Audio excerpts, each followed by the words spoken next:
সুন্দরী মেয়ে দেখার সাথে সাথে মুখ দিয়ে লালা পড়া শুরু হয়ে গেছে। খবরদার আমাকে ছোবে না। তোমার মতো খ্যাত ছেলের ভেতর আমার বাবা যে কি পেল বাবাই জানে। আপনার অনুমতি ছাড়া আমি কখনো আপনাকে ছুব না। কি কারণে মনে হলো আমি আপনাকে ছুব? আবার আমার মুখের উপর তর্ক করো। তোমাদের মতো ছেলেদের আমি বেশ ভালোভাবেই চিনি। আমার বাবাকে পটিয়ে আমাদের সম্পত্তি হাতানোর পায়তারা তোমার, তাই না? তার উপর এমন রূপবতী বউ পাবে, সুযোগ তো হাতছাড়া করার নয়। নাহিদ অবাক হয়ে তাকিয়ে রইল রোদের দিকে। মেয়েটা এমন আচরণ করছে কেন? সে কি শুধু গরিব বলে? সে তো এই বিয়েটা করতেই চায়নি। রোদের বাবা তাকে বারবার অনুরোধ করে প্রায় হাত পা ধরে রাজি করিয়েছেন। এই সম্পত্তির উপর তার কোনো লোভ নেই, এমনকি এই মেয়েকে বিয়ে করারও ইচ্ছা ছিল না। তবুও আজ তাকে বিনা দোষে এত বড় অপমান সহ্য করতে হচ্ছে।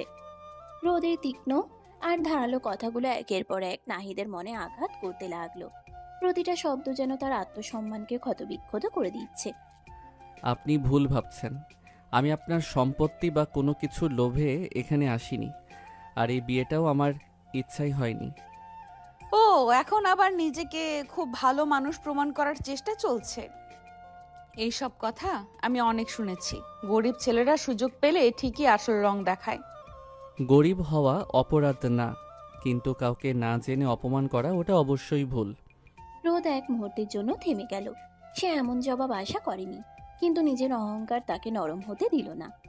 তুমি আমাকে শেখাবে আমার নিজের বাড়িতে দাঁড়িয়ে? আমি কাউকে শেখাচ্ছি না, শুধু নিজের সম্মানটা রক্ষা করছি। শোনো, আমার জীবনে তোমার কোনো জায়গা নেই। এই বিয়ে শুধু বাবার জন্য হয়েছে। তুমি তোমার সীমার মধ্যে থাকবে। নাহিদ হালকা একটা হাসি দিল, কিন্তু সেই হাসিতে কোনো আনন্দ নেই, শুধু ক্লান্তি। চিন্তা করবেন না, আপনার জীবনে ঢোকার কোনো ইচ্ছা আমার নেই। আমি শুধু আমার দায়িত্বটা পালন করব, এর বেশি কিছু না। নাহিদ ধীরে ধীরে ঘর থেকে বের হয়ে গেল। রোদ একা দাঁড়িয়ে রইল। তার ভিতরে অদ্ভুত এক অস্থিরতা কাজ করছে। কেন যেন মনে হচ্ছে ছেলেটার কথায় কোথাও মিথ্যা নেই।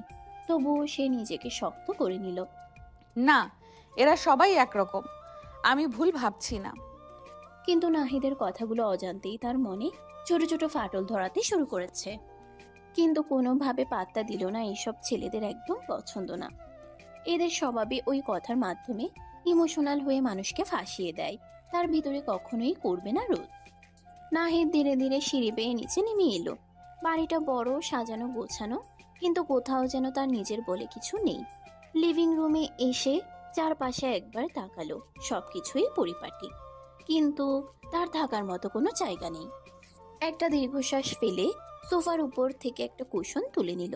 নিজের শরীরটা এলিয়ে দিল সোফার উপর। চোখ দুটো বন্ধ করলো, কিন্তু মাথার ভেতর চিন্তার ঝড় থামছে না। এই বাড়িতে ঘর জামাই হয়ে থাকা, এটা তো কখনোই চাইনি আমি। রাহিল খানের জোড়াজুড়িতেই এখানে থাকা। মানুষটা তাকে এতটা সম্মান আর আন্তরিকতা দিয়েছেন যে না বলা যায়নি। নিজের বাবার কথা মনে পড়তেই বুকটা হালকা করে কেঁপে উঠল। যদি বাবা বেঁচে থাকতেন, তাহলে হয়তো আজ এই পরিস্থিতির মুখোমুখি হতে হতো না। চোখের কোণে অজান্তেই জল জমে উঠল, কিন্তু সে দ্রুত চোখ মুছে নিল। পুরুষ মানুষের কান্না করতে হয় না, ছোট থেকে শুনে এসেছে। রাহিল খান ছিল ওর বাবার বন্ধু। ছোটবেলায় ওদের বিয়ে ঠিক করে রাখে। রাহিল খান অনেক ভালো মানুষ বলে নিজের কথার খেলাফ করে না। আর উনি নাহিদকে ছোট থেকে চিনে। ছেলেটার সম্পর্কে ওনার বেশ আন্দাজ আছে। এমন সৎ নেককার নামাজ কালামি ছেলে তার মেয়ের জন্য দূরবীন খুঁজেও পাবেন না তিনি। তার উপর ছেলেটা বেশ মেধাবী, নিজের পায়ে দাঁড়িয়ে কিছু করার মতো ভিতরে। তার যদি একরকম মেয়ের জন্য এই ছেলে বেস্ট। তার অটুট বিশ্বাস এই ছেলে তার যেদি মেয়েকে নম্র ভদ্র মেয়ে করে তুলবে। সেজন্য তিনি এত বড় একটা সিদ্ধান্ত নিয়েছেন। নাহিদ শুয়ে শুয়ে নানান ভাবনা চিন্তা জল্পনা কল্পনা করছে। ঠিক তখনই পেছন থেকে একটা কণ্ঠ ভেসে আসলো। বাবা, তুমি এখানে কেন? নাহিদ চমকে উঠে বসে পড়ল। এই সময় রাহেল খান এখানে আসবে একদম বুঝতে পারেনি ও। যতই রোদ ওকে স্বামী হিসেবে না মানুক, তাদের বিয়েটা তো হয়েছে। দুইজনের বিবাহিত। যে কোনো সম্পর্কে অন্য কেউ যেন সেটা চায় না। নাহিদ সেটা তার শ্বশুরই হোক না কেন। এখানে কথা বলতে গেলে নিজের বউকে অসম্মান করা হবে। কোনোভাবে তা চায় না। নাহিদ চুপ করে গেল। না, কিছু না, এমনি বসেছিলাম। রাহেল খান কাছে এসে তার পাশে বসে পড়লেন। চোখে মুখে চিন্তার ছাপ স্পষ্ট। নাহিদ এখানে এসে কেন শুয়ে শুয়ে প্রশ্ন শুধু মাথায় ঘুরপাক খাচ্ছে তার। মেয়ে কেমন সে ভালো করে জানে। ভোলা ভালা ছেলেটা নম্র ভদ্র, তার মেয়ে কিছু করেছে। রোদ কি কিছু বলেছে তোমাকে? নিশ্চয়ই কিছু বলেছে। ও খুব জেদি মেয়ে। তুমি ওর কথায় কিছু মনে করো না বাবা। না আঙ্কেল, এমন কিছু না, আপনি চিন্তা করবেন না। আমি তোমার শ্বশুর, আমাকে আঙ্কেল ডাকছো কেন? বাবা বলবে। নাহিদ একটু অপ্রস্তুত হয়ে গেল, কিন্তু রাহিল খানের কথা শুনে ভালো লাগলো। রাহিল খান স্নেহ ভরে তার কাঁধে হাত রাখলেন। জি বাবা। আমি আমার মেয়েকে খুব ভালো করেই চিনি। বাইরে থেকে ও যতই কঠিন মনের হোক, ভেতরে একদম নরম। সময় লাগবে, কিন্তু ঠিক হয়ে যাবে। আমি কালই ওর সাথে কথা বলবো। না বাবা, প্লিজ ওর সাথে এই নিয়ে কিছু বলবেন না। কেন? ও স্বাধীন চেতা মেয়ে। আমি চাই না ওর জীবনে আমার কারণে কোনো চাপ আসুক। আপনি কিছু বললে ও হয়তো ভাববে আমি আপনাকে বলেছি, সেটা আমি চাই না। রাহিল খান কিছুক্ষণ চুপ করে থাকলেন। ছেলেটার উপর আরো ভালো লাগা কাজ করলো। কি সুন্দর পরিস্থিতি বুঝে নিতে পারে, তার মেয়েকে সম্মান করে। এই যুগে এমন ছেলে পাওয়া কঠিন। তুমি অনেক ধৈর্যশীল ছেলে নাহিদ। বাবা, একটা কথা ছিল। বলো। আমি ভাবছিলাম আমি যদি গ্রামের বাড়িতে ফিরে যাই, অফিসের কাজগুলো আমি ওখান থেকেই ম্যানেজ করতে পারবো। এখানে থাকাটা মানে সবার জন্যই হয়তো একটু অস্বস্তিকর হচ্ছে। তুমি চলে যেতে চাও? হ্যাঁ, মানে এটাই ভালো হবে মনে হয়। আমি আমার দায়িত্ব পালন করব, কিন্তু দূর থেকে। এতে কারোর ওপর কোনো চাপও থাকবে না। লিভিং রুমে এক মুহূর্তের জন্য নিস্তব্ধতা নেমে এলো। রাহিল খান গভীরভাবে নাহিদের দিকে তাকিয়ে রইলেন। ছেলেটার চোখে কোনো অভিযোগ নেই, শুধু ক্লান্তি আর আত্মসম্মানের নীরব দাবি। আমি তোমাকে জোর করে আটকে রাখবো না, কিন্তু একটা কথা মনে রেখো, এই বাড়িটা তোমারও। নাহিদ কিছু বলল না, শুধু মাথা নত করে বসে রইল। পরের দিন সকালটা ছিল অদ্ভুত নীরব। বাড়ির ডাইনিং টেবিলে সবাই বসে নাস্তা করলেও যেন কারোর মাঝেরই স্বাভাবিকতা নেই। নাস্তা শেষ হতেই নাহিদ ধীরে ধীরে উঠে দাঁড়ালো। বাবা, আমি তাহলে উঠি। উঠি মানে কোথায় যাচ্ছ একা? আমি গ্রামের বাড়িতে চলে যাচ্ছি, যেমনটা বলেছিলাম। রাহিল খান কিছুক্ষণ চুপ করে তাকিয়ে রইল, তারপর কিছু একটা ভেবে বলল, একা কেন যাচ্ছ? তোমার বউকে নিয়ে যাও সাথে। মানে? মানে আবার কি? বিয়ে হয়েছে তোমাদের, একসাথে থাকবে, এটাই স্বাভাবিক। রোদ এখনো ঘুমিয়ে আছে, ওঠেনি। সেটা দেখে আরো বিরক্ত হলো রাহিল খান। তিনি হঠাৎ কাজের মেয়েকে ডাকলেন। এই শোনো, রোদকে গিয়ে ডেকে আনো। বলো আমি ডাকছি। কাজের মেয়েটার সাথে সাথে উপরে গেল রোদের ঘরের দিকে। কিছুক্ষণ পরেই রোদ বিরক্ত মুখে নিচে নামলো। চোখে ঘুম, মুখে স্পষ্ট রাগ। কি হয়েছে বাবা? সকালে এইভাবে ডাকাডাকি কেন? তুমি নাহিদের সাথে গ্রামের বাড়িতে যাবে। রাহিল খানের কথা শুনে নাহিদ অবাক হয়ে তাকিয়ে রইল রাহিল খানের দিকে। রোদ কোনোদিন ওর সাথে যাবে না, ও বেশ ভালো করেই জানে। রাহিল খান তারপরও কেন জোর করছে ওকে। অন্যদিকে রোদ যেন মুহূর্তেই বিস্ফোরিত হয়ে উঠল। হোয়াট? আমি কোথাও যাচ্ছি না। আমার ক্লাস আছে, আমার লাইফ আছে। আমি কেন যাব ওর সাথে? তবু আবার ওর গ্রামে? তোমার মাথার সেন্স কি চলে গেছে? ওয়েট, ওই ছেলেটা তোমাকে বলেছে এমন করতে? How disgusting! তুমি এইরকম একটা থার্ড ক্লাস ছেলের কথা শুনে আমার উপর এমন জুলুম করতে পারো না। আমি অ্যাডাল্ট, আমার নিজের মতো করে আমি থাকবো। আমি কোথায় যাব না যাব আমি ভাববো সেটা। মুখ সামলে কথা বলবে, সমস্ত ভদ্রতা ভুলে গেছো। তুমি আমার সম্মান তোমার কথার মাধ্যমে মাটিতে মিশিয়ে দিচ্ছ। আর তুমি ওর সাথে যেতে বাধ্য, কারণ ও তোমার স্বামী। আমি ওকে স্বামী মানি না। মানো বা না মানো, বিয়েটা হয়েছে। আর আমি যা বলছি সেটাই তোমার ভালোর জন্য। আমি যাব না, এটা ফাইনাল। রাহিল খান এবার চেয়ার থেকে উঠে দাঁড়ালেন। তার চোখে এবার কঠোরতা স্পষ্ট। ঠিক আছে, তাহলে শোনো, তুমিও যদি না যাও তাহলে আমার কোনো সম্পত্তির ওপর তোমার অধিকার থাকবে না। বাবা, তুমি আমাকে এভাবে ব্ল্যাকমেল করছো? আমি তোমাকে বাস্তবতা বোঝাচ্ছি। জীবনে সব কিছু নিজের ইচ্ছা মতো হয় না, কিছু সম্পর্কে সময় দিতে হয়। রোদ চুপ করে গেল, তার চোখে রাগ, অপমান আর এক ফোঁটা অনিশ্চয়তা। ঠিক আছে, আমি যাব। নাহিদ পুরো সময়টা চুপ করে দাঁড়িয়েছিল। তার মুখে কোনো বিজয়ের হাসি নেই, বরং অস্বস্তি। বাবা, জোর করে। কখনো কখনো জোরটাই দরকার হয় বাবা। রোদ ঘুরে দাঁড়ালো, তার মুখ শক্ত। আমি রেডি হয়ে আসছি, কিন্তু একটা কথা মনে রাখবেন, আমি কারোর জন্য বদলাবো না। সে দ্রুত উপরে উঠে গেল। ঘরে আবার নীরবতা নেমে এলো। রাহিল খান ধীরে ধীরে নাহিদের দিকে তাকালেন। দেখো, ওর রাগটা সাময়িক, তুমি শুধু ধৈর্য ধরো। নাহিদ মৃদু হাসল। আমি চেষ্টা করব বাবা। দুপুর গড়িয়ে বিকেল। বাড়ির সামনে গাড়ি প্রস্তুত। ড্রাইভার সবকিছু গুছিয়ে রেখেছে। নাহিদ নিচে দাঁড়িয়ে, তার চোখে কোনো উত্তেজনা নেই, শুধু দায়িত্ববোধ। উপরে ঘরে আমি কি করতে যাচ্ছি? ওই গ্রামের ছেলের সাথে গ্রামে যাচ্ছি? উফ। সে ব্যাগটা জোরে বন্ধ করলো, যেন নিজের রাগটাও ব্যাগের ভেতরে ঢুকিয়ে দিচ্ছে। কিছুক্ষণ পর রোদ ধীরে ধীরে নিচে নামলো। সবাই তাকিয়ে আছে তার দিকে। নাহিদ একবার তাকালো, তারপর আবার চোখ সরিয়ে নিল। সাবধানে যেও, আর পৌঁছে ফোন দিও। জি বাবা। রোদ কিছু বলল না, মুখ ঘুরিয়ে গাড়ি দিকে হাঁটতে লাগলো। গাড়ি চলতে শুরু করলো। শহরের কোলাহল ধীরে ধীরে কমে আসছে। দুজনের মাঝখানে অদৃশ্য একটা দেয়াল। নাহিদ জানালার বাইরে তাকিয়ে। রোদ ফোনে ব্যস্ত, কিন্তু আসলে সে শুধু স্ক্রল করছে, মন নেই। একটা কথা বলবো? বলুন। আমার সাথে বেশি কথা বলার চেষ্টা করবেন না। আমি সাইলেন্স পছন্দ করি। ঠিক আছে। এত সহজ উত্তর পেয়ে রোদ একটু থেমে গেল। সে ভেবেছিল তর্ক হবে। কিছুক্ষণ পর গাড়ি একটা ছোট দোকানের সামনে থামলো। কেন থামলো? আপনি সকাল থেকে কিছু খাননি, একটু কিছু খেয়ে নিন। আমি এইসব রাস্তার দোকানের খাবার খাই না। ঠিক আছে, আপনি নিয়ে আসুন, আমি এখানেই থাকছি। নাহিদ নিজে কিছু না খেয়ে শুধু পানি নিয়ে এসে রোদের দিকে এগিয়ে দিল। অন্তত পানি খান। রোদ কিছুক্ষণ তাকিয়ে রইল, তারপর না চাইতেও বোতলটা নিয়ে এক চুমুক খেলো। লোকটা এমন কেন? নাটক করছে নাকি সত্যি? রাস্তা বদলে গেল। চারপাশে সবুজ খোলা আকাশ, ধানের ক্ষেত, পাখির ডাক। রোদ বিরক্ত হয়ে জানালার বাইরে তাকালো, তারপর একটু থেমে গেল। এত সুন্দর! সে নিজেই অবাক হলো, এই প্রথমবার গ্রামের সৌন্দর্য তার চোখে ধরা দিল। কিন্তু সঙ্গে সঙ্গেই নিজেকে সামলে নিল। ধুলো আর গরম ছাড়া কিচ্ছু না। গাড়ি এসে থামলো এক সাধারণ কিন্তু পরিষ্কার বাড়ির সামনে। উঠানে গাছ, পাশে টিউবওয়েল। একজন বয়স্ক মহিলা দৌড়ে এলেন। নাহিদ বাবা। কেমন আছেন খালা? ভালো বাপ, এটাই কি তোমার বউ? জি। আসো মা, ভিতরে আসো। রোদ চারিদিকে তাকিয়ে দেখছে, বিরক্ত লাগছে এসব কিছু। মহিলাটা একটা ঘরে ওকে নিয়ে গেল। গ্রাম্য ঘর, একটা খাট, আলমারি আর বাক্স আছে, কিন্তু পরিপাটিভাবে গোছানো। আমি এখানে থাকবো?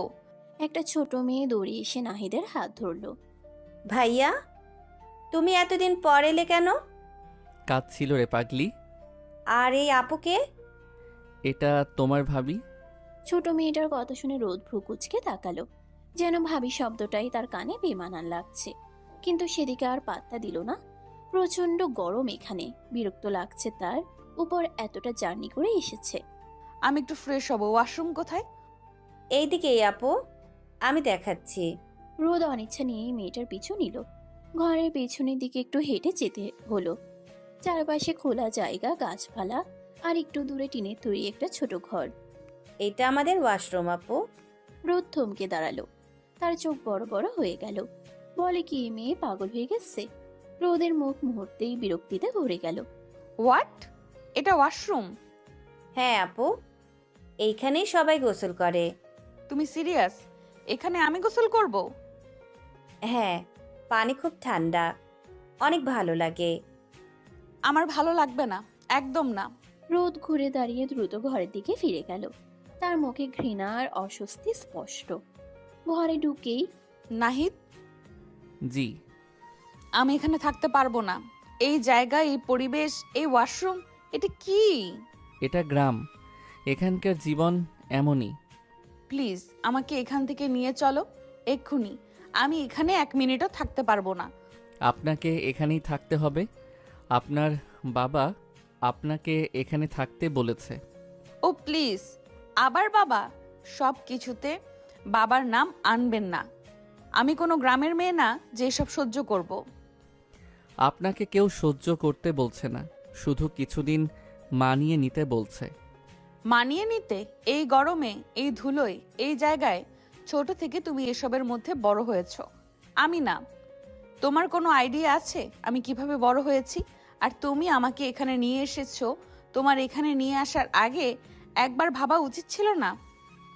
আমার বাবার কাছ থেকে তো টাকা হাতিয়েছো বেশ ভালোই, সেগুলো দিয়েও তো ঠিক করতে পারতে কিছু জিনিস।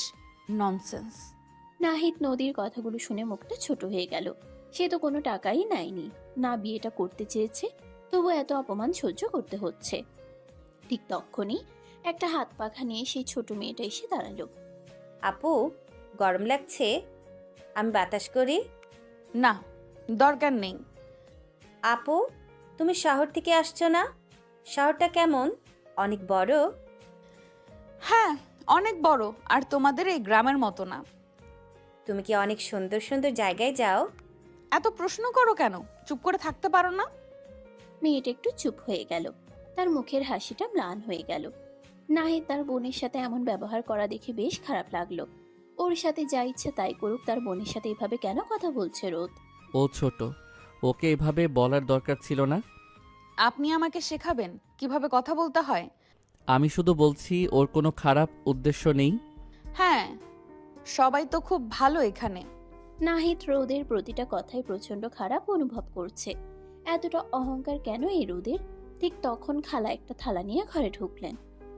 মা, কিছু খেয়ে নাও, অনেক দূর থেকে এসেছো। থালায় ছিল গরম ভাত, ডাল আর ভাজি, সাদামাটা কিন্তু গরম গরম।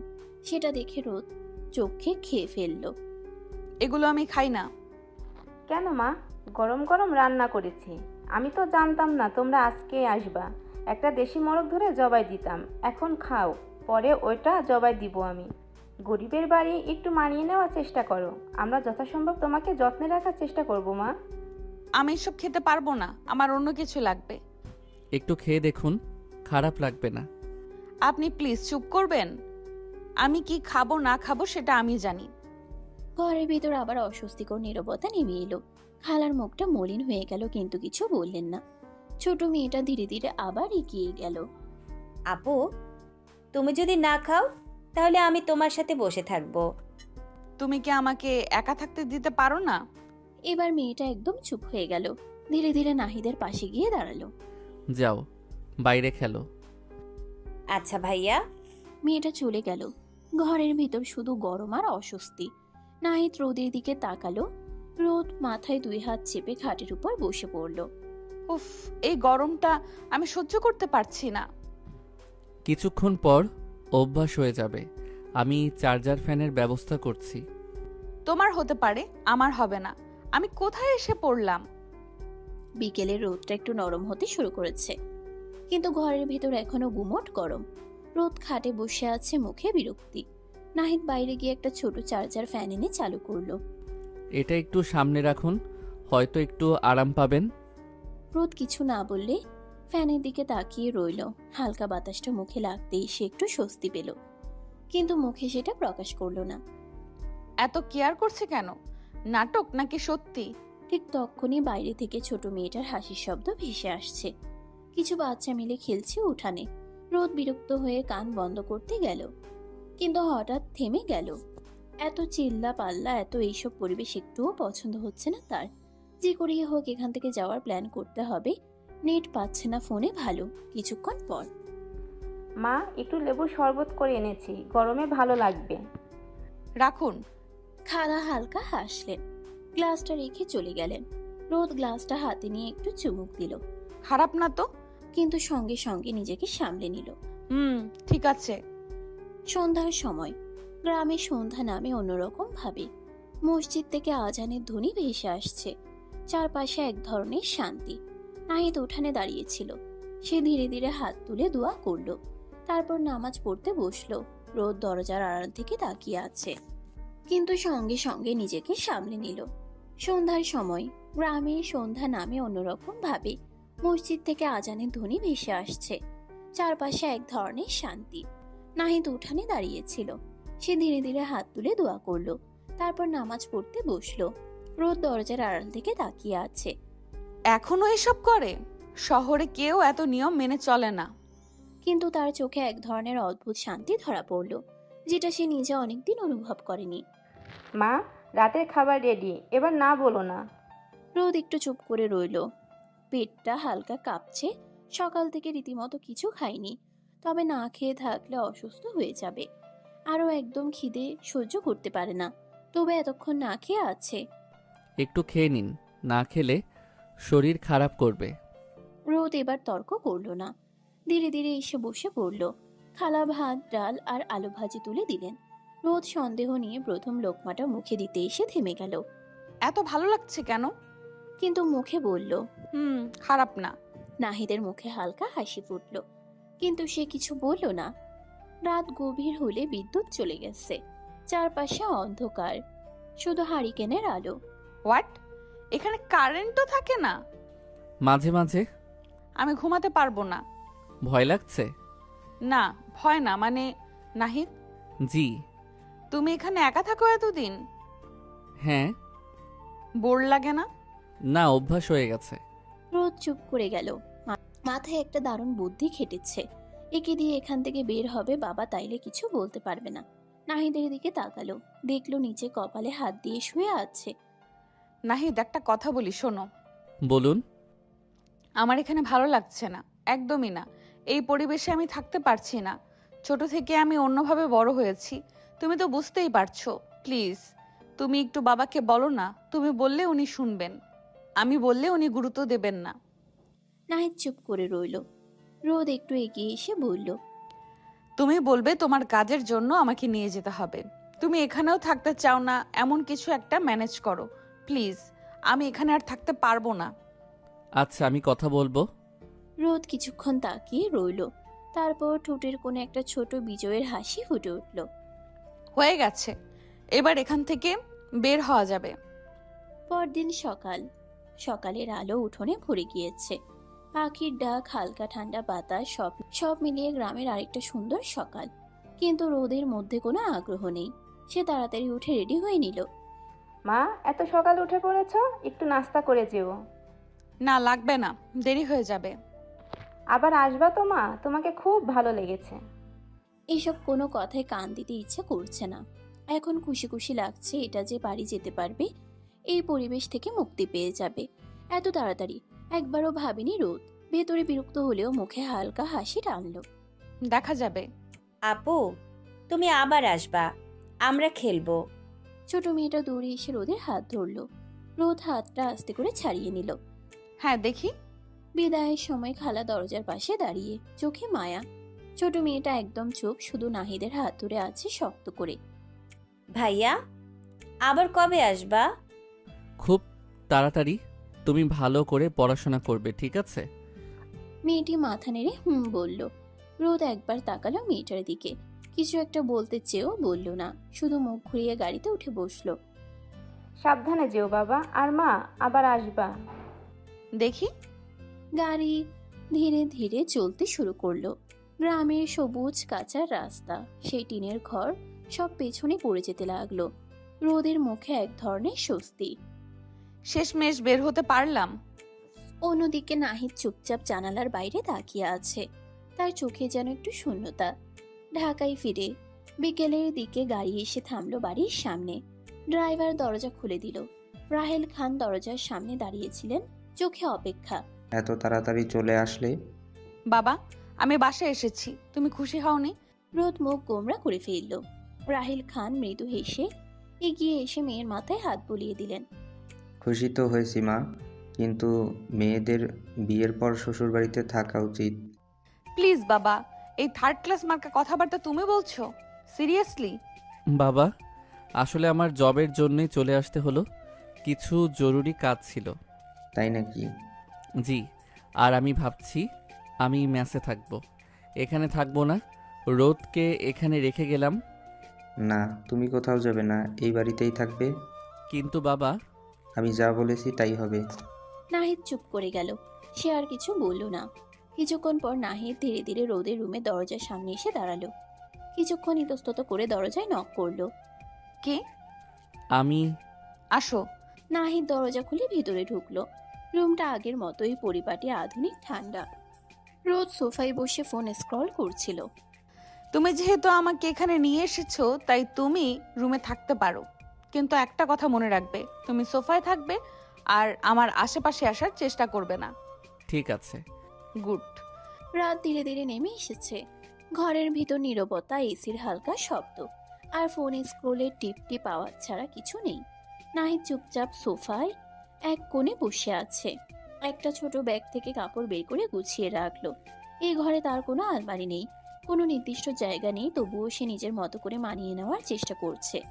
রোদ একবার তাকালো, তারপর আবার ফোনে চোখ নামিয়ে নিল। তুমি এত চুপচাপ থাকো কেন? কথা বলার মতো কিছু থাকলে বলি। ও, মানে আমার সাথে কথা বলার মতো কিছু নেই? আপনি তো নিজেই বলেছেন আপনি সাইলেন্স পছন্দ করেন। কথাটা শুনে রোদ একটু থেমে গেল। নিজের কথাই যেন নিজের বিরুদ্ধে চলে গেল। নিজের উপর বেজায় বিরক্ত হলো। কথাটা কোনো রকম ঘোরানোর চেষ্টা করলো। ঠিক আছে, এত সিরিয়াস হওয়ার দরকার নেই। তোমার গ্রামের বাড়ি থেকে এত তাড়াতাড়ি চলে আসতে সমস্যা হলো না? সমস্যা হলে কি আসতাম?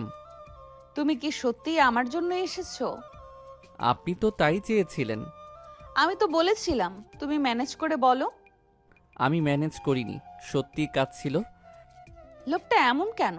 একবারও আমাকে দোষ দিচ্ছে না। তারপর নিজেই নিজের উপর বিরক্ত হলো আবার। এই ছেলেকে কোনো মতে বিশ্বাস করা যাবে না। এরা প্রথম এমন ভালো সাজার নাটক করবে, পরবর্তীতে আসল রূপ দেখাবে। এর শায়েস্তা করা লাগবে। সমস্ত ভদ্রগিরি বের করে দিব এবার। পরের দিন সকালবেলা রোদ আর নাহিদ জানতে পারলো রাহিল খান বাড়িতে থাকবে না। অফিসের কাজে তাকে বাইরে যেতে হবে। এটা শুনে রোদ বেশ খুশি হলো। বাবা থাকবে না, এই সুযোগে এই ছেলের অবস্থা টাইট করে ছাড়বে ও। নাহিদকে সাথে নিয়ে কলেজের উদ্দেশ্যে রওনা হলো।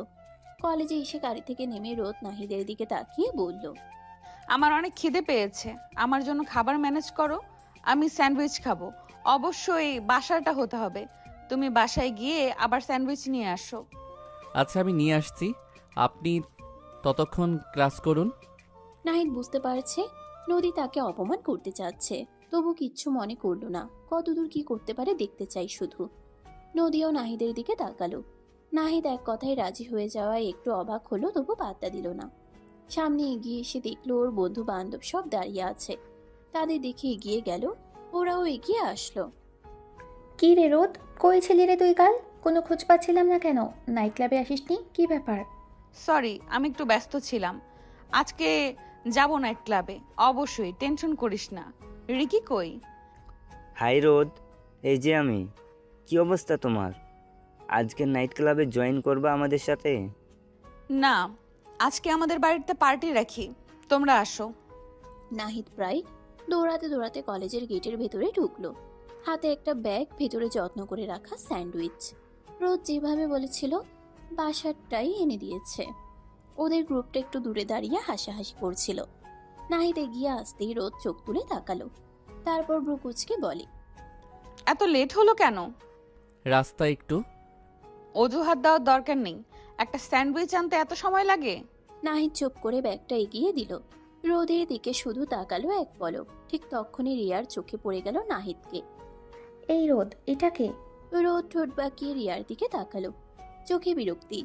রিয়া একটু কৌতূহলী চোখে নাহিদের দিকে তাকিয়ে রইল, তারপর হালকা হেসে, উফ, দেখতে তো বেশ হ্যান্ডসাম। কে রে, নতুন কেউ নাকি? তোর কি রুচির দুর্ভিক্ষ হয়েছে নাকি? মানে তাহলে কেউ? ও ও আমার বডিগার্ড, বলা চলে কাজের লোক। ড্রাইভার ভাবতে পারিস, যে কোনো একটা। কথাটা শেষ হতেই চারপাশে হালকা হাসির শব্দ উঠল। কেউ কেউ মুখ চেপে হাসছে, কেউ আবার সরাসরি তাকিয়ে আছে নাহিদের দিকে। নাহিদ অবাক হয়ে রোদের দিকে তাকালো। তার চোখে স্পষ্ট আঘাত। এক মুহূর্তের জন্য মনে হলো কিছু একটা বলবে, কিন্তু বলল না, শুধু মাথা নিচু করে দাঁড়িয়ে রইল। এই প্রথম না, তবুও আজকের অপমানটা যেন একটু বেশি লাগলো। একা হলে হয়তো সহ্য করা সহজ ছিল, কিন্তু সবার সামনে? সিরিয়াসলি, এত হ্যান্ডসাম বডিগার্ড রাখছিস? কি করব বল, সিকিউরিটি তো লাগেই। রিয়া এখনো নাহিদের দিকে ফ্যালফেল চোখে তাকিয়ে আছে। নাহিদের হাতটা ধীরে ধীরে মুঠো হয়ে গেল, কিন্তু সে নিজেকে সামলে নিল। আপনার স্যান্ডউইচ। ঠিক আছে, তুমি যেতে পারো। নাহিদ কিছুক্ষণ দাঁড়িয়ে রইল। কিছু বলার ছিল, কিন্তু শেষ পর্যন্ত কিছুই বলল না। পেছন থেকে আবার হাসির শব্দ ভেসে এলো। হাঁটতে হাঁটতে নাহিদের মনে শুধু একটা কথাই ঘুরতে লাগলো। আমি কি সত্যি এতটা ছোট? অন্যদিকে রোদ স্যান্ডউইচে কামড় দিল। স্বাদটা ভালোই লাগছে, কিন্তু আজকে কেন জানি সেই স্বাদটাও তেমন আনন্দ দিচ্ছে না। কী রে, তুই এত রুট কেন ওর সাথে? কারণ ওর জায়গা ওকে বোঝাতে হবে। রিয়া আনমনে শুধু উত্তর দিল। হুম। বাকি সবাই ক্লাসরুমে গেলে রিয়া গেল না। নিচে এসে এদিক ওদিক কিছু একটা খুঁজতে লাগলো। পার্কিং এরিয়ার দিকে গিয়ে দেখতে পেল নাহিদ গাড়ির একপাশে হেলান দিয়ে দাঁড়িয়ে আছে। রিয়া এগিয়ে গিয়ে, হ্যালো। নাহিদ রিয়াকে দেখে প্রথমে চিনতে একটু কষ্ট হলো, কিন্তু পরে মনে পড়লো যে রোদের সাথে দেখেছে কিছুক্ষণ আগে। কিন্তু এই মেয়ে এখানে কিসের জন্য এসেছে, তাকে হ্যালো কেন বলছে? নাহিদ ভদ্রতার খাতিরে সালাম দিল। রিয়া একটু ইতস্তত বোধ করলো, কারণ ও এসেই ওকে হ্যালো বলেছে সালামের বদলে। তবুও হাসি মুখে সালামের উত্তর দিল। কিছু বলবেন ম্যাম? এই আপনি আমাকে ম্যাম কেন বলছেন? আমার নাম রিয়া, আমাকে রিয়া বলে ডাকতে পারেন। জি ম্যাম, অবশ্যই। আবার ম্যাম বলছেন? রিয়া ঠোঁট ফুলিয়ে একটু বিরক্তি দেখালো। নাহিদ একটু অপ্রস্তুত হয়ে গেল, কি বলবে বুঝে উঠতে পারছে না। না মানে অভ্যাস হয়ে গেছে। অভ্যাস বদলাতে সময় লাগে না, একবার চেষ্টা করে দেখুন। রিয়া। জি, রিয়া। নামটা বলতে গিয়েও যেন একটা সংকোচ কাজ করছিল তার মধ্যে। রিয়া সেটা লক্ষ্য করলো, কিন্তু কিছু বলল না, বরং অন্য প্রসঙ্গে গেল।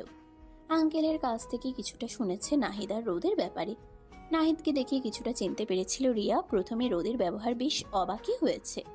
নাহিদকে দেখে কেন জানি ওর অনেক ভালো লেগেছে। কিভাবে পারছে রোদ এইভাবে অপমান করতে সবার সামনে ছেলেটাকে? এখনকার যুগে এমন ছেলে কি খুঁজে পাওয়া যাবে একটা দুইটা? জিনিস কাছে থাকলে জিনিসের মর্ম বোঝে না মানুষ। প্রমাণ রোদ, যেটা করছি সেটা। আপনি মানে তুমি তুমি কি সত্যিই রোদের ড্রাইভার? প্রশ্নটা শুনে নাহিদ হালকা হেসে ফেলল। সেই হাসিতে একটু কষ্ট মিশেছিল। কি বলবে, যেখানে নিজের বউ সবার সামনে তাকে ড্রাইভার বলে পরিচয় করিয়েছে কাজের লোক, এখন যদি সত্যটা বলে রোদকে অপমানিত হতে হবে। সেটা নাহিদ কোনোভাবেই চায় না, কারণ রোদ এতে উল্টো ওকে আরো ভুল বুঝবে। মানুষ যা ভাবে আমি তাই। এইটা তো উত্তর না। সব প্রশ্নের সরাসরি উত্তর দেওয়া যায় না।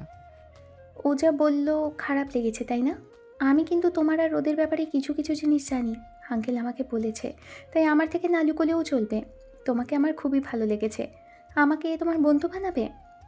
রোদের কথাগুলো খুবই অপমানজনক লেগেছিল, আমি বুঝতে পারছি তোমার অনেক খারাপ লেগেছে তাই না? প্রশ্নটা খুব সহজ ছিল, কিন্তু উত্তরটা কঠিন। নাহিদ চোখ সরিয়ে নিল। এখন লজ্জা লাগছে, ও রিয়া সব জানে। ওর সামনে রোদ এভাবে বলল ওকে। না, অভ্যাস হয়ে গেছে। অভ্যাস হয়ে গেলেই কি কষ্ট লাগে না? সবার সামনে এমনভাবে কথা বলা ঠিক না, ও একটু বেশিই বলে ফেলে। ও যা বলে সেটা বলার অধিকার ওর আছে। কেন? কারণ আমি কিছুই না।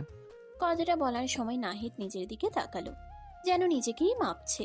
রিয়ার বুকটা কেমন যেন ধক করে উঠল। তুমি নিজেকে এত ছোট করে দেখো কেন? আমি ছোট না, আমার অবস্থান ছোট। নিজেকে ছোট মনে করলে সবাই তোমাকে ছোট ভাবেই দেখবে। সবার আগে নিজেকে নিজের সম্মান করতে হয়, এটা জানো তো তুমি? নিজের কিন্তু অনেক কিছু করতে পারো, চেষ্টা করো। আর আজ থেকে কিন্তু আমরা ফ্রেন্ড হলাম, মনে থাকবে তো? যে কোনো প্রয়োজনে আমার কাছে হেল্প চাইতে পারো তুমি, আমি সবসময় হেল্প করতে রাজি আছি। আর একটা কথা, তুমি সকালে নাস্তা করেছো দেখে তো মনে হচ্ছে না। সকালের নাস্তা তো করোনি, আমি তোমাকে দিই। আরে আরে কি করছো রিয়া, লাগবে না। লাগবে না মানে? তুমি এখনই আমার সামনে খাবে, বন্ধু বলেছো, আবার বন্ধুর সাথে এমন ব্যবহার করছো। লাগবে নাকি মানে? বন্ধুর কাছ থেকে জিনিস কেড়ে নিয়ে খেতে হয়, বুঝেছো? নাহিদ তখন রিয়ার দিকে তাকালো সরলভাবে। মেয়েটা বেশ মিশুক, একটু তার সাথে কিভাবে মিশে গেল। রিয়া জোর করে নাহিদের হাতে একটা বিস্কিটের প্যাকেট আর পানির বোতল ধরিয়ে দিল। নাহিদ না পেরে সেই খেতেই হলো ওর দেওয়া খাবার। রিয়া কিছুক্ষণ পর ওইখান থেকে চলে গেল নাহিদের থেকে বিদায় নিয়ে। নাহিদ রোদের ক্লাস শেষ হওয়ার অপেক্ষা করছে। রাহেল খান ওকে দায়িত্ব দিয়ে গেছে রোদের দেখাশোনা করার জন্য। নাহিদ অনেকক্ষণ ধরে দাঁড়িয়ে রয়েছে, এদিকে রোদের দেখা মিলছে না। ভার্সিটি থেকে সবাই চলে যাচ্ছে, আস্তে আস্তে ফাঁকা হয়ে যাচ্ছে, কিন্তু রোদের দেখা এখনো মিলল না। আধা ঘন্টা পর রোদ আসলো, সাথে ওর বন্ধু বান্ধব। তাও তাদেরকে বিদায় দিয়ে রোদ নাহিদের সামনে এসে দাঁড়ালো। কি এভাবে হা করার মতো করে দাঁড়িয়ে আছো কেন? অনেক টায়ার্ড লাগছে, তাড়াতাড়ি বাসায় নিয়ে চলো। নাহিদ কোনো উত্তর দিল না। রোজ গাড়িতে ওঠার পর নাহিদ গিয়ে ড্রাইভ করা শুরু করলো। কিছুক্ষণের মধ্যেই বাড়ি চলে আসলো ওরা। বাড়ি এসেই রোদ নিজের রুমে চলে গেল। নাহিদ নিজের দিকে তাকালো। ঘেমে একাকার হয়ে গেছে, তার শরীর নিজেরও ফ্রেশ হওয়া দরকার। কিন্তু কি করবে এখন? ও সমস্ত জামা কাপড় রোদের রুমে শিফট করা হয়েছিল। রাহিল খান এখন নেই, রোদ 1 মিনিট ওই রুমে থাকতে দিবে না ওকে, ও বেশ ভালোই জানে। কিন্তু কি করার, ফ্রেশ তো হতেই হবে। সে ভাবনা ভেবেই রোদের রুমের দিকে হাঁটা ধরলো। রুমে এসে নক করলো 2-3 বার, কিন্তু ভিতর থেকে কোনো সাড়া শব্দ পেল না। হালকা ধাক্কা দিতে দরজাটা খুলে গেল। নাহিদ ভাবলো ব্যাগটা নিয়েই চলে আসবে। রোদ মনে হয় ওয়াশরুমে এটাই সুযোগ, তাই যেই ভাবনা সেই কাজ। নাহিদ দূরত্ব গিয়ে নিজের ব্যাগ হাতে তুলে পিছনে ঘুরে আসতে নিলে জোরে ধাক্কা খেল রোদের সাথে। রোদ ওয়াশরুম থেকে শুধু একটা টাওয়াল পরা রয়েছে। ধাক্কাটা এত হঠাৎ ছিল যে দুজনেই কিছুক্ষণ স্থির হয়ে গেল। নাহিদের পিঠ দরজায় ঠেকে আছে, আর রোদ এতটাই কাছে একটুখানি নড়লেই ঠোঁট ছুঁয়ে গেল। দুজনের নিঃশ্বাস একে অপরের মুখে লাগছে। সময়টা যেন থেমে গেছে। নাহিদ হক চকিয়ে দ্রুত সরে যেতে চাইল, কিন্তু ঠিক তখনই রোদ নিজেকে সামলে নিয়ে জোরে তাকে ধাক্কা দিয়ে দূরে সরিয়ে দিল। বাহ, এতদিনে আসল রূপটা বের হলো। কি বলছেন আপনি? আমার শরীরের দিকে তোমার নজর, তাই না? দরজা খোলা দেখে এই সুযোগটা লুফে নিলে। না, আমি শুধু... চুপ। আমার দিকে ওই চোখে তাকিয়েছিলে অনেক দিন ধরে। আমি বুঝি না ভেবেছো আমার উপর নজর ছিল, তাই না? আগে বললেই তো পারতে, এত নাটক করার কি দরকার ছিল? নাহিদ স্তব্ধ হয়ে তাকিয়ে রইল। কথাগুলো ছুরির মতো কেটে গেল নাহিদের ভেতরটা। রোদ এটা কি বলল? ও চাইলে তো আগে নিজের অধিকার আদায় করে নিতে পারত। হ্যাঁ, অধিকারই তো। রোদের উপর সম্পূর্ণ অধিকার আছে ওর, বিবাহিত স্ত্রীও। কিন্তু তবু কোনো কিছু করেনি একই রুমে থেকে। আর এখন এই সামান্য ব্যাপার নিয়ে রোদ ওকে এত বড় অপবাদ দিচ্ছে, যেখানে রোদের জন্য সম্পূর্ণ হালাল। কি ভেবেছো আমি কিছু বুঝি না? সারাদিন চুপচাপ থাকো, ভদ্র সাজার চেষ্টা করো, আর সুযোগ পেলেই... সত্যি বলতে কি, তোমার মতো ছেলেদের আমি খুব ভালো করেই চিনি। আপনি সীমা ছাড়িয়ে যাচ্ছেন। সীমা? তোমার আবার সীমা আছে? নিজের জায়গাটা ভুলে গেছো নাকি? তুমি এখানে কি সেটা মনে করিয়ে দিতে হবে। নাহিদের হাত মুঠো হয়ে গেল, কিন্তু সে কিছু বলল না। একটা কাজের লোক, একটা ড্রাইভার বলা চলে, আর তুমি ভাবছো তুমি আমার সমান হয়ে দাঁড়াতে পারো? নাকি ভাবছো আমাকে ছুলেই তুমি কিছু হয়ে যাবে? আমি আপনাকে ছোঁয়ার কথা ভাবিও না। হো প্লিজ, নাটক করো না। একটু আগে কি হচ্ছিল সেটা আমি দেখিনি। আমি বলেছি এটা দুর্ঘটনা ছিল। আর আমি বলছি এটা ইচ্ছে করে। কিন্তু দুঃখের বিষয়, তুমি ভুল মানুষকে বেছে নিয়েছো। কথাটা বলেই রোদ সোজা হয়ে দাঁড়ালো। নাহিদ রোদের দিকে তাকিয়ে আছে। অবাক হচ্ছে রোদের অহংকারী কথাবার্তা শুনে। টাকা থাকলেই যে ভদ্রতা সভ্যতা আসে সেটা রোদকে না দেখলে হয়তো বুঝতো না। রোদ আয়নার দিকে তাকিয়ে, আমার লেভেলে আসার চেষ্টা করো না। আয়নায় নিজেকে একবার দেখো, তারপর আমার দিকে তাকাবে। নাহিদ কিছুক্ষণ চুপ করে রইল। তার চোখে স্পষ্ট অপমান, কিন্তু সেই সাথে একটা অদ্ভুত শান্তি। সে ধীরে ধীরে ব্যাগটা হাতে নিল। আমি কখনো আপনার লেভেলে আসার চেষ্টা করিনি, আর আল্লাহ আপনার লেভেলে কখনো যাতে আমাকে না নিয়ে যাওয়ায় আমি অনেক খুশি হব, কারণ আমি জানি মানুষ লেভেল দিয়ে বড় হয় না। রোদ এক মুহূর্তের জন্য থেমে গেল, কিন্তু কিছু বলল না। নাহিদ দরজার দিকে এগিয়ে গেল, হাত বাড়িয়ে দরজা খুলল, তারপর হালকা থেমে আবার বলল, আর একটা কথা, সম্মান কেউ দিলে পাওয়া যায় না, নিজের আচরণেই সেটা তৈরি হয়। তারপর আর কিছু না বলে বেরিয়ে গেল। দরজা বন্ধ হওয়ার শব্দটা এবার আগের চেয়ে অনেক ভারী লাগলো। রোদ স্থির হয়ে দাঁড়িয়ে রইল। তার ভিতরে রাগ এখনো আছে, কিন্তু কোথাও একটা অস্বস্তিও কাজ করছে। নাহিদ ওকে এতগুলো কথা শুনিয়ে দিয়ে গেল কেন? একটু বেশি এবার বেড়েছে। বিরক্ত লাগছে সবকিছু রোদের এখন। বিকেলের আলোটা তখন ধীরে ধীরে নরম হয়ে এসেছে। বাড়ির বাগান জুড়ে হালকা বাতাস বইছে। ফুলের গন্ধে চারপাশটা শান্ত, কিন্তু সেই শান্তির মধ্যে বসে থাকা নাহিদের মনটা ততটা শান্ত না। নাহিদ মাটির কাছে ঝুঁকে গাছের আগাছা পরিষ্কার করছিল। রোদই তাকে কাজটা করতে বলেছিল। কাজ করছে, ঠিক তখনই গেটের দিক থেকে কারো কণ্ঠ ভেসে এলো। এই গার্ডেনার সাহেব, হ্যাঁ তো মন দিয়ে কাজ করছো নাকি? নাহিদ মাথা তুলে তাকালো। রিয়াকে দেখে একটু অবাকই হলো। ওর হাতে একটা ছোট ব্যাগ, চোখে সে আগের মতো হাসি। রিয়া এখানে কি করছে? নিশ্চয়ই রোদের সাথে দেখা করতে এসেছে। ভদ্রতার খাতিরে নাহিদ রিয়াকে সালাম দিল। রিয়া সালামের উত্তর দিল। আপনি মানে তুমি এখানে? কেন আসতে পারি না নাকি? নাকি এই গার্ডেনও প্রাইভেট? না না, সেটা না, মানে হঠাৎ সামনে দেখলাম তো সেজন্য। রোদ ম্যামের সাথে দেখা করতে এসেছো? হঠাৎ না। হ্যাঁ, রোদের সাথে দেখা করতে এসেছিলাম, কিন্তু এখন তোমাকে গার্ডেনের কাজ করতে দেখে আমি এসেছি তোমাকে হেল্প করতে। ধরে নাও। বলেই রিয়া জুতো খুলে একেবারে নাহিদের পাশে বসে পড়ল। হাত বাড়িয়ে একটা ছোট গাছের পাশে আগাছা তুলতে শুরু করলো। আরে তুমি এটা করছো কেন? নোংরা হয়ে যাবে। নোংরা হলে কি হবে? মানুষ তো আর নোংরা হয় না। আর তুমি পারলে আমি পারবো না কেন? নাহিদ কিছুক্ষণ চুপ করে তাকিয়ে থাকলো। মেয়েটার এই সহজ স্বভাবটা তার ভালো লাগছে, কিন্তু সে সেটা প্রকাশ করলো না।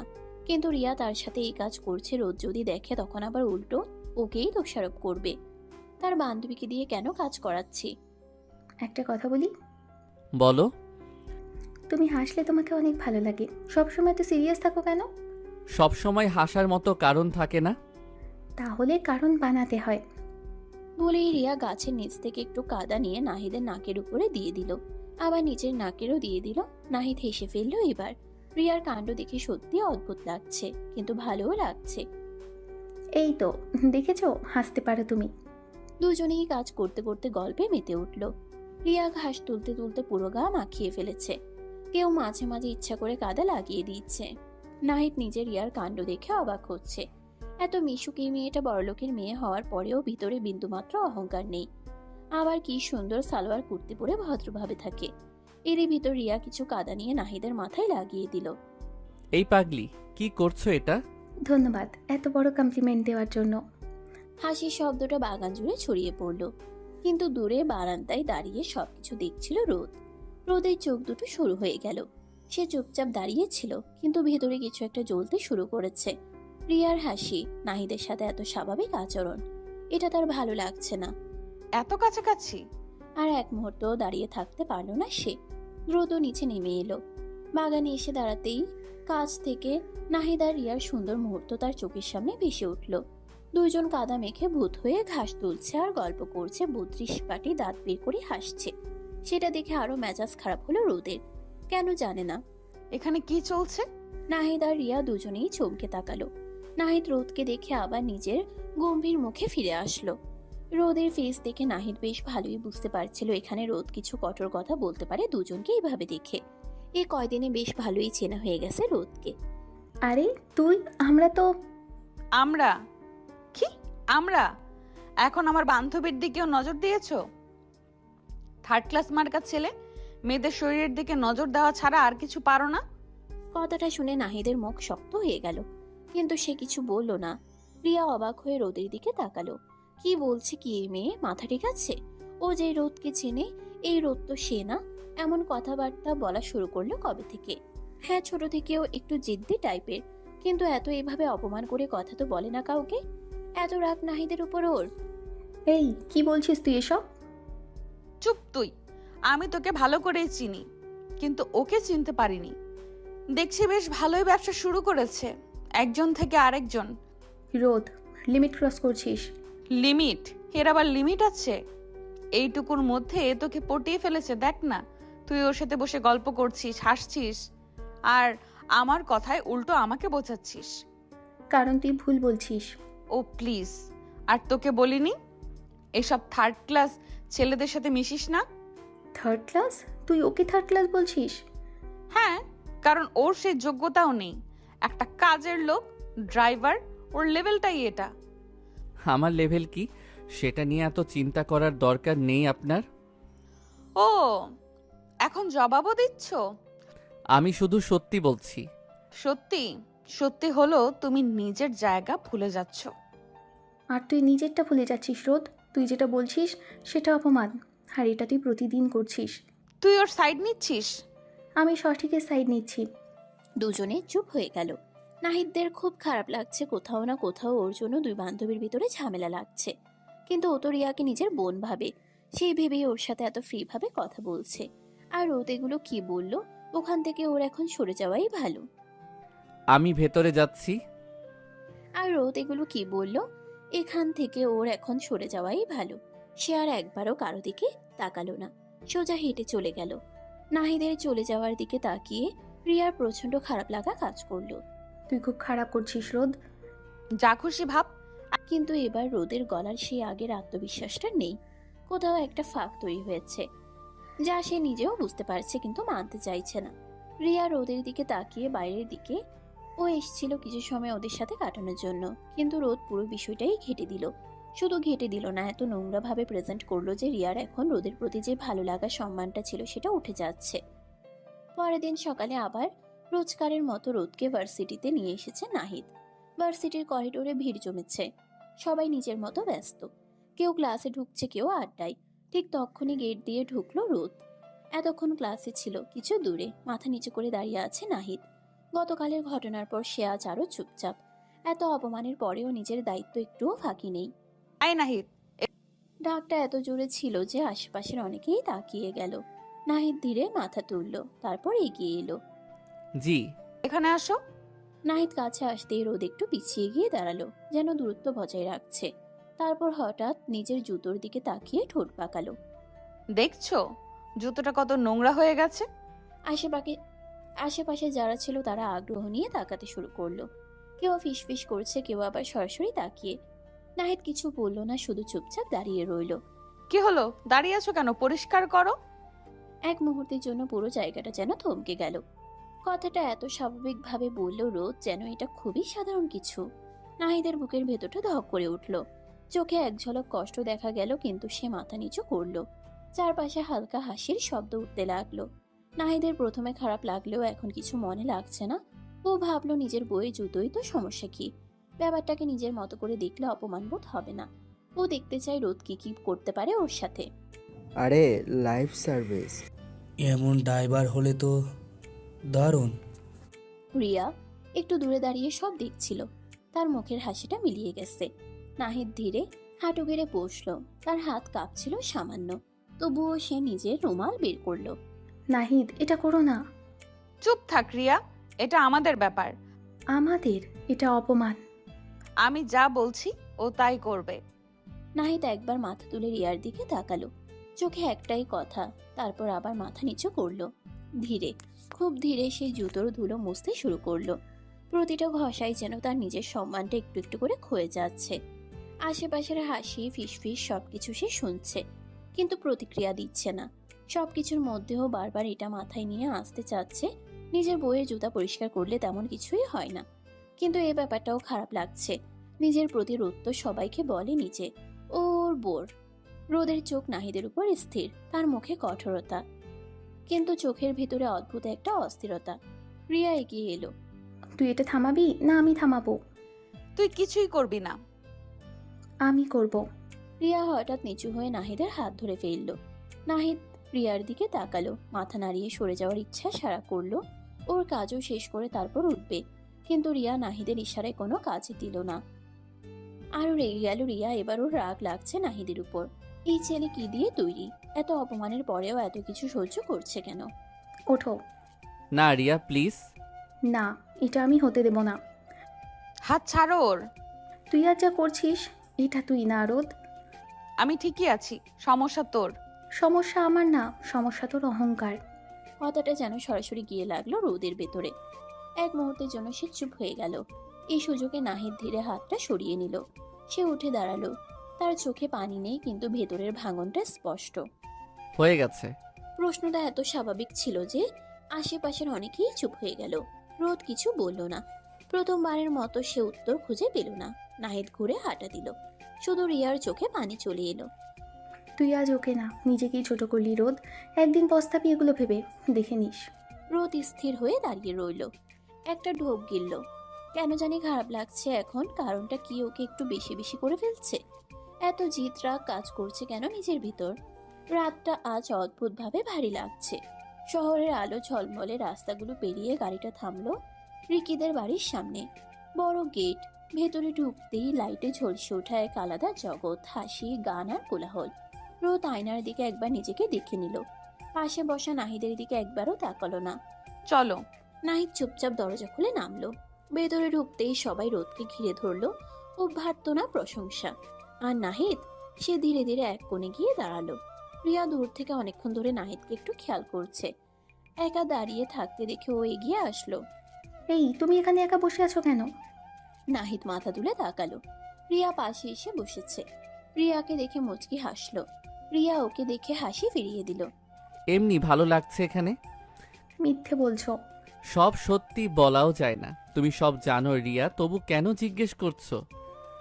তুমি না খুব অদ্ভুত। দুজনেই একটু চুপ করে রইল। ভেতরে তখন মিউজিক জোরে বাজছে, আলো কমে এসেছে, ডান্স ফ্লোরে সবাই জমে উঠেছে। তারপর রিয়ার কথা উঠালো, জানে নাহিদ নিজে থেকে কিছু বলবে না। দুজন গল্প করতে লাগলো অন্যদিকে। হেই রোদ, একটা ডান্স হবে?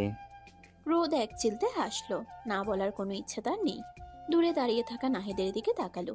পাশে রিয়াকে দেখে কেন জানি ভিতরটা জ্বলে উঠল তার। সেই তাড়নায় আরো রাজি হয়ে গেল রিকির অফারে। শিওর। দুজন ডান্স ফ্লোরে চলে গেল। মিউজিকের তালে তালে ধীরে ধীরে তারা কাছে আসতে লাগলো। রিকের হাত রোদের কোমরে, রোদও সরে এলো না। চারপাশে হাততালি, উল্লাস। নাহিদের চোখ স্থির হয়ে গেল সেই দৃশ্যে। তার হাত ধীরে ধীরে মোটো হয়ে গেল, শিরাগুলো টান টান, বুকের ভেতরটা কেমন জ্বলে উঠছে। আর সহ্য হলো না, সে উঠে দাঁড়ালো। কারো দিকে না তাকিয়ে সোজা বেরিয়ে গেল বাইরে। পুল সাইডে এসে থামলো। ওর পিছন পিছন রিয়াও এগিয়ে আসলো। তুমি এখানে? ভেতরে ভালো লাগছিল না? ওদের জন্য? নাহিদ কিছু বলল না। তুমি কষ্ট পাচ্ছ? না। আবার মিথ্যে। সব কিছু সহ্য করা যায়, কিন্তু কিছু কিছু জিনিস ভিতরটা ভেঙে দেয়। তাহলে সহ্য করো কেন? কারণ আমার সহ্য করা ছাড়া আর কিছু করার নেই। ভুল, সবসময় একটা না একটা রাস্তা থাকে। সবার জন্য না রিয়া। রিয়া তাকিয়ে রইল তার দিকে। এই ছেলেটা যতটা চুপ, তার ভেতরে ততটাই ঝড়। রিয়া বুঝতে পারছে যতই হোক রোদ নাহিদের বিবাহিত স্ত্রী। দুজনের ভিতর তেমন সম্পর্ক না থাকলেও হালাল একটা বন্ধন আছে, যার থেকে নাহিদের ভিতরে আরো জেলাসি আর রাগ সৃষ্টি হচ্ছে রোদকে অন্য একটা ছেলের সাথে দেখে। ডান্স শেষ হয়েছে। অন্যদিকে, ওয়াও, তুমি তো ফায়ার। থ্যাঙ্কস। চলো একটা ড্রিঙ্ক হয়ে যাক। না, আমি ড্রিঙ্ক করি না। আরে প্লিজ, এত সিরিয়াস কেন? একটু রিল্যাক্স করো। বললাম তো না। আরে গ্রামের মেয়ে নাকি, ড্রিঙ্ক করবে না মানে? রোদের ভ্রু কুঁচকে গেল। এই গ্রাম কথাটা শুনে ওর মাথায় আগুন ধরে গেল। কিন্তু চারপাশে সবাই তাকিয়ে আছে। রিকি গ্লাসটা এগিয়ে দিল। ট্রাস্ট মি, জাস্ট একটা সিপ। রোদ একটু দ্বিধা করলো, তারপর নিজেকে প্রমাণ করতে না বলতে না পারার এক অদ্ভুত চাপে গ্লাসটা হাতে নিল। রিকির চোখে তখন এক ঝলক অন্যরকম হাসি। রোদ জানে না সেই গ্লাসে শুধু ড্রিঙ্কস ছিল না, কিছু একটা মিশে গেছে যা সবকিছু বদলে দিতে পারে। রোদ ধীরে গ্লাসটা ঠোঁটে তুলল, ঢকঢক করে গিলে নিল। নেওয়ার পর বেশ ভালো লাগলো প্রথমে, নাকি বাজে গন্ধ আসলেও এখন ভালো লাগছে। রিকিকে ইশারা করলো আরো ড্রিঙ্ক দিতে। রিকি ঠোঁটে একটা গভীর হাসি ফুটলো। রোদকে একের পর এক ড্রিঙ্ক দিতে লাগলো। আস্তে আস্তে রোদের চোখ ঝাপসা হয়ে আসে। ওকে দেখে কাছে এগিয়ে এসে জিজ্ঞেস করলো, তুমি ঠিক আছে তো রোদ? তোমার কি মাথা ঘুরছে? তুমি চাইলে রুমে রেস্ট নিতে পারো। চলো আমি তোমাকে এগিয়ে দিয়ে আসি। বলেই রিকি রোদকে নিয়ে ওর রুমের দিকে গেল। রোদ এইদিকে কোনো কিছুর সেন্সে নেই, ড্রাগের তাড়নায় চোখ খুলতে পারছে না। রিকি রোদকে রুমে নিয়ে গিয়ে ওকে ছুড়ে দিল। তারপর রোদের দিকে তাকালে ভালো করে এত রেড কালারের গাউন পরা আছে, শরীরের সাথে লাল কালারটা বেশ মানিয়েছে। সেদিকে তাকিয়ে একটা বাঁকা হাসি দিল রিকি। কলেজের প্রথম দিন থেকে রোদের উপর নজর ছিল, কিন্তু কিছুতেই বাঘে পাচ্ছিল না। ও বেশ অবাক হলো কিছুদিন আগে রোদ নিজে থেকে ওর সাথে কথা বলতে আসতে দেখে। এই সুযোগ কিভাবে হাতছাড়া করবে রিকি কোনোভাবেই না। রিকি রোদের দিকে তাকিয়ে নিজের শার্ট খুলতে লাগলো, খুলে টান দিয়ে খুলে ফেললো। তারপর নিজের আলমারির কেবিন থেকে এক বোতল ওয়াইন বের করে ঢাকনা তুলে ঢকঢক করে খেতে লাগলো। খাওয়া শেষ হলে শব্দ করে বোতলটা টেবিলের উপর রেখে রোদের দিকে এগিয়ে যেতে লাগলো। রোদের মুখের দিকে ঝুঁকে রোদের কানের দুলগুলো খুলতে লাগলো। দুলগুলো খুলে রেখে রোদের জামার চেনে হাত লাগাবে ঠিক সেই সময় ভেতরের ঘরটা তখন এক অদ্ভুত নিস্তব্ধতায় ডুবে গেছে। রিকির রুমে ঢুকেই নাহিদের চোখ যা দেখলো সেটা যেন মাথার ভিতরে আগুন জ্বালিয়ে দিল। বিছানায় আতশোয়া অবস্থায় ছিল রোদ, আর তার উপর ঝুঁকে ছিল রিকি। পরিস্থিতিটা বুঝতে এক সেকেন্ডও লাগেনি। তখন নাহিদ আর রিয়া গল্প করতে করতে রিয়া নাহিদকে খাওয়ার জন্য অফার করলো, সেজন্য দুজন ভিতরে আসে। ভিতরে এসে বেশ অনেকক্ষণ হয়ে যাচ্ছে, তবু রোদকে আশেপাশে কোথাও না দেখে নাহিদ একটু চিন্তিত হয়। রিয়া ফলো করে, রিক্কিও আশেপাশে কোথাও নেই। কেন জানি রিয়ার মনে খটকা লাগে। ও ওর আরেকটা ফ্রেন্ডকে জিজ্ঞেস করতেই সে বলে রোদ রিক্কির সাথে উপরের দিকে গেছে। নাহিদ আর রিয়া উপরে যায়। প্রতিটা রুম খুঁজতে খুঁজতে রুমের সামনে এসে দাঁড়িয়ে গেট খুলতেই ওই দৃশ্য দেখার পর নাহিদের শরীর কেঁপে উঠল, রাগে না শুধু ভয়েও। পরের মুহূর্তেই সে সামনে ঝাঁপিয়ে পড়ল। হারামজাদা! কথাটা শেষ হওয়ার আগেই রিকিকে টেনে সরিয়ে দিল সে। তারপর আর কিছু ভাবেনি, ঘুষি একের পর এক পড়তে লাগলো রিকির মুখে, বুকে। রিকি প্রথমে কিছু বুঝে উঠতে পারলেও দ্রুতই মাটিতে লুটিয়ে পড়ে গেল। আশেপাশে যা কিছু আছে সব যেন ঝাপসা হয়ে গেছে। নাহিদের চোখে শুধু একটা জিনিস পরিষ্কার, রোদ। পেছন থেকে রিয়া বলে, নাহিদ থামো, ও মরবে। শেষমেশ রিয়াই গিয়ে নাহিদের হাত শক্ত করে টেনে সরালো। নাহিদের বুক তখনও ওঠানামা করছে, চোখে রাগের আগুন। সে এক মুহূর্তও দেরি না করে বিছানার পাশে ছুটে গেল। রোদ, শুনতে পাচ্ছেন? রোদ অর্ধ চেতন অবস্থায় কিছু অস্পষ্ট শব্দ করলো। মাথাটা এদিক ওদিক ঘুরলো, চোখ আধ খোলা।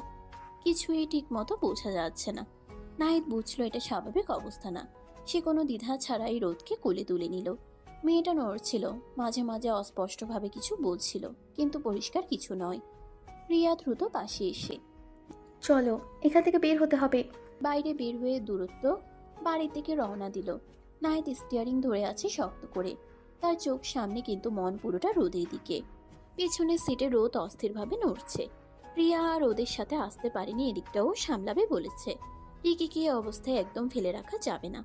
রোদ রাগ নেওয়ার ফলে নিজের মধ্যেই নেই, কি বলছে না বলছে কোনো কিছুরই ঠিক নেই। নাহিদ, তুমি আছো? জি, আমি আছি। আপনি চুপ করে বসেন, এখনই চলে আসবো আমরা বাসায়। আচ্ছা, কিন্তু আমি তোমার কাছে থাকতে চাই। একটু কাছে আসুন না নাহিদ। নাহিদ রোদের কথাই কান দিল না। গাড়ি বাড়ির সামনে থামতেই নাহিদ দ্রুত নেমে রোদকে আবার কোলে তুলে নিল। এক মুহূর্তও দেরি করলো না, সোজা ভেতরে নিয়ে গেল। রুমে এনে সাবধানে বিছানায় শুয়ে দিল। তারপর কিছুক্ষণ রোদের দিকে তাকিয়ে চলে আসতে নিল। হঠাৎ হাতে টান পড়ে পিছনে তাকিয়ে দেখলো রোদের দিকে ঘোর লাগা চোখে তাকিয়ে আছে। কোনো কিছু কি লাগবে?